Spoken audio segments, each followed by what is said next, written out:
The paradise of the rich is made out of the hell of the poor. Victor Hugo. We're about to see massive disruption. Please keep your friends and family aware. Like, subscribe, share these videos. Please remember I am not a financial advisor. There was a question that came from a bunch of folks in the community about, how would the private and public ledger work together? And obviously private, there's data that's going to be hidden and so forth. But how does it all work together? And what's the vision there with XRP potentially being the bridge asset between different CBDCs? Can you tie that all together if you can? Yeah. So the idea here is when a person tells you they want a walled garden and you can't convince them that they want something that's open, what you do is you build them a walled garden, but you make it very easy to take the walls down. You make the walls just very porous. And so these private ledgers would be completely operated by their counterparties. So like if the Federal Reserve adopted the system, the Federal Reserve would operate a ledger. If something went wrong, they could shut it off. They could rewind it to the past. They can do whatever they want on it. But two things happen. So first of all, what's going to happen is there are going to be people who are inside and outside the walled garden, and they'll be able to make money sort of by arbitrage by the fact that they have access to both systems. This is kind of one of the things that banks do today. Like you can't make a wire transfer without a bank. And so banks can charge you for a wire transfer. And essentially what they're charging for is access to a system that you don't have access to. And so what will happen is like if there's the more people who have access to that inside system, the lower that cost difference will go. If I can go to many, many different places to do that, then the amount that they can charge will go down. And at some point, people will realize that the walls just aren't facilitating anything. What I hope will happen is that like as these systems prove themselves and demonstrate their reliability, that the operators will allow other assets to sit on those ledgers because there's no reason to prevent their account holders from holding them. Like there's no reason why you wouldn't want to let people use XRP on your system, because then they would get the benefit of being able to provide liquidity between those assets right on a single ledger. Now, if you don't let them, they can always provide that liquidity off ledger. They can always do that the same way. Like today, if you have XRP on Coinbase, on some exchange, let's say you have it on Binance, you can trade XRP on Binance, or you can withdraw it onto the XRP ledger and trade it there. And then you could move, let's say, Bitcoin back to Binance if you wanted to. Like you can access liquidity wherever it is, as long as you can move assets between ledgers. But what I'm hoping is that over time, like those kind of walls will come down, because what will happen is as long as you keep the walls up, someone will just tax their ability to move from one side of the wall to the other. That'll drive the rates down, and at some point there'll become no point in keeping those barriers up. During the 2008 financial crisis, banks became systemically important and too big to fail. 80% of the people were against bailing out the banks, and there was no choice. Post-2008, regulators like Gary Gensler and politicians set laws as barriers to prevent the banks from becoming systemically important. Fast forward to today, and the laws and regulations have been eroded, and the banks are becoming larger than in 2008. David is explaining that having a private ledger keeps that paradigm. If we have another financial crisis, will the people remain silent as the government bails out Wall Street?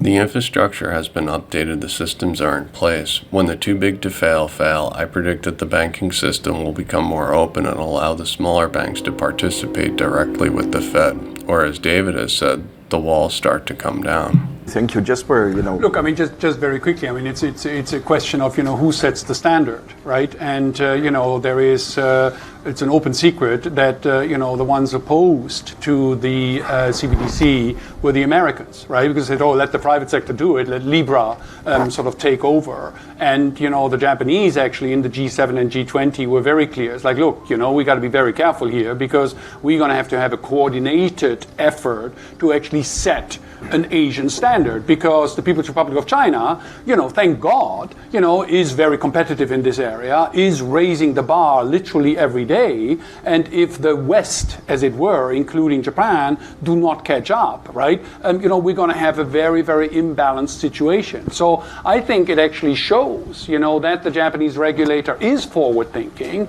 Yes, very important, 2-3 years ago, nobody would have talked in Japan about national security. And yes, it is an issue. And it is an issue with cryptocurrency there. But the good news is that Japan is actually the coordinator and producer behind the scene, getting the Americans on board to actually have something that is globally competitive. Jasper, thank you for that. And the commercially adept Americans have renamed Libra to a new name, so I guess the innovation What's called now the Trump? For any bank to use blockchain technology, they need approval from the central bank. You've seen the traction Ripple has had in Japan. Japan has pushed the US to make decisions with digital currencies. He makes a joke about Libra being renamed to Trump. Why do you think that is? Is Diem in Trump's vision? Or was Trump stalling? Systems. So initially, when Libra, as it was known then, was first proposed, it was not a fiat currency. It was going to have its own value based on a basket of different cryptocurrencies. And note that Facebook has over 2 billion users worldwide. That is more than any nation. And that, I think, more than anything, is what has gotten governments and central banks really interested in learning more about digital currency and pursuing it in a much stronger way. Because if a company like Facebook were to launch a digital currency, and if it were to get adoption, and if it were completely separate from fiat currency simply based on a basket, they would have the ability to enact monetary policy, essentially, and it would reduce the ability of other countries to be able to enact their own monetary policy. They ignored digital currencies until they were a real threat. Facebook's Libra had the potential to disrupt the Ponzi scheme, so they threw a wrench in the works with regulations. Diem has gone through all the hoops and they're almost ready for showtime. That means that the standards need to be in place. Hopefully I can provide some reassurance that central banks are coordinating internationally on this.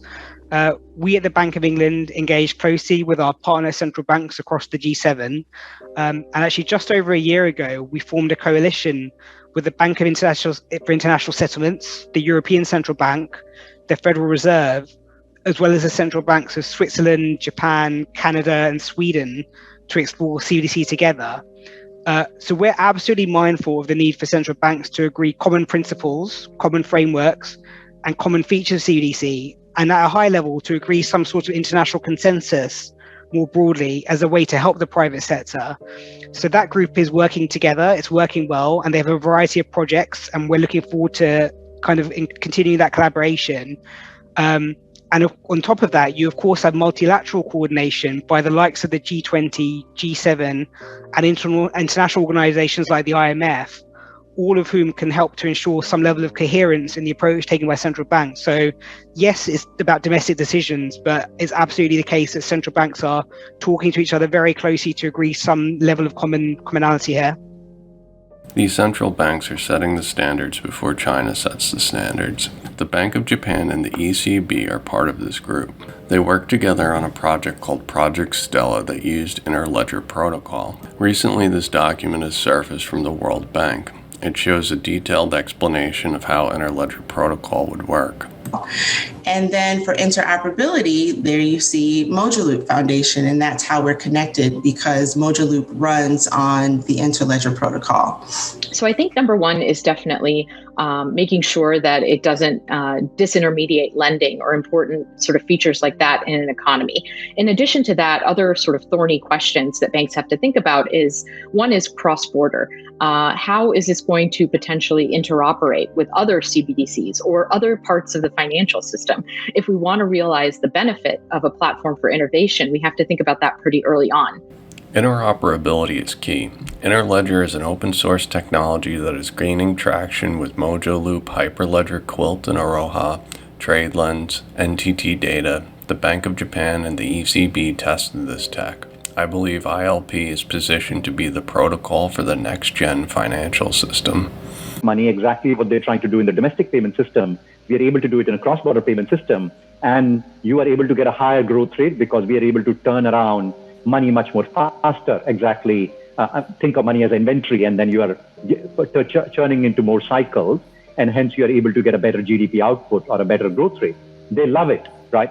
And the other part that they love is that we work only with regulated financial institutions, because one thing central banks worry about is unregulated, unscrupulous actors essentially getting into the space which they are not able to manage. But once we are working with banks or PSPs who are already regulated by the central bank, they have already seen 10, 20, 30 years of performance and behavior from them, then they feel totally comfortable, because then they say, even if it's a new technology, what we are doing is we are empowering existing players to become better. And then, of course, the benefits to be passed on to the citizens or to the corporates whom the central banks serve anyway. The real economy is facing a Great Depression. The efficiency and cost savings this tech has can boost the entire global economy. Right. And within that, because we are working with regulated financial institutions, so for example, when we approach a central bank, we approach it along with the financial institution that they already regulate. The discussion becomes very easy, because then what we are saying is, hey, either in a sandbox, if they have one, or in a limited capacity, let the remittance business or the proposition flourish, and then let the results prove itself. And our last message is, don't regulate the technology, but regulate the use case. So if you look at internet, email is totally valid, but selling drugs on the internet, of course, needs to be banned. So use cases or activities is where the regulation needs to come in. But if you regulate the technology, then a lot of good use cases like ours will essentially get banished. And central banks are very smart people, so they get it, and then we have had a very positive experience working with them. Every partner of Ripple needed their nation's central bank to sign off on the tech. Ripple has spoke to every one of those central banks, and as Navin mentioned, they have had a very positive experience working with them.